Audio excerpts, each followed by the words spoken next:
বের হয়ে আসলো ঢাবিতে বর্বর হত্যাকাণ্ডের আসল ঘটনা।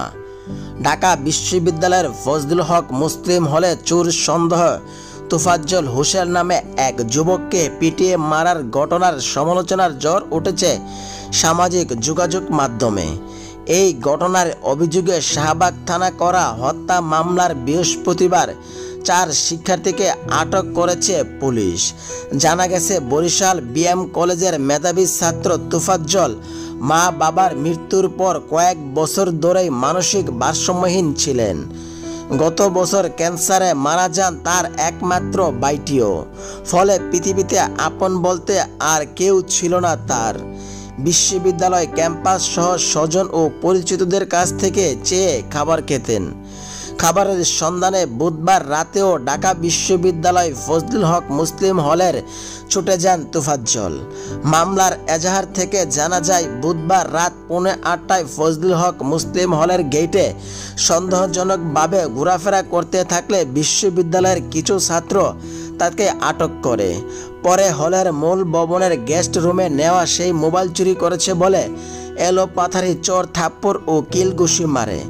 পরবর্তীতে সে মানসিক রোগী বুঝতে পেরে তাকে ফজলুল হক মুসলিম হলের ক্যান্টিনে নিয়ে খাবার খাওয়ানো হয়। এজাহারে বলা হয়েছে, পরবর্তীতে দক্ষিণ ভবনের গেস্ট রুমে নিয়ে জানালার সাথে বেঁধে স্টাম্প, হকি স্টিক, লাঠি দ্বারা কিছু ছাত্র বেধড়ক মারধর করলে এক সময় সে অচেতন হয়ে পড়ে। কয়েকজন শিক্ষার্থী বিষয়টি বিশ্ববিদ্যালয়ের আবাসিক শিক্ষকদের জানালে তাদের সহায়তায় অসচেতন যুবককে ধরাধরি করে মেডিকেলে নেওয়া হয়। এদিকে তোফাজ্জলকে চুরির দায়ে নির্মমভাবে হত্যার আগে ছেড়ে দেওয়ার জন্য টাকা দাবি করা হয় বলে অভিযোগ করেছেন তার এক আত্মীয়। তার মামাতো বোন বলেন, ফোন করে জিজ্ঞাসা করা হয়, আপনি কি তোফাজ্জলের মামা? তখন আমার আব্বু ধরছে।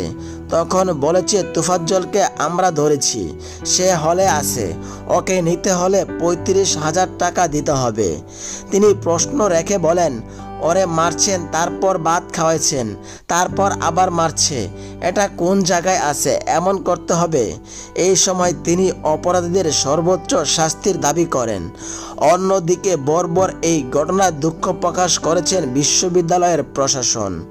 মামলার বাদী জানান, হত্যাকারীরা প্রাথমিকভাবে চিহ্নিত, তাদেরকে দ্রুতই বহিষ্কার করা হবে।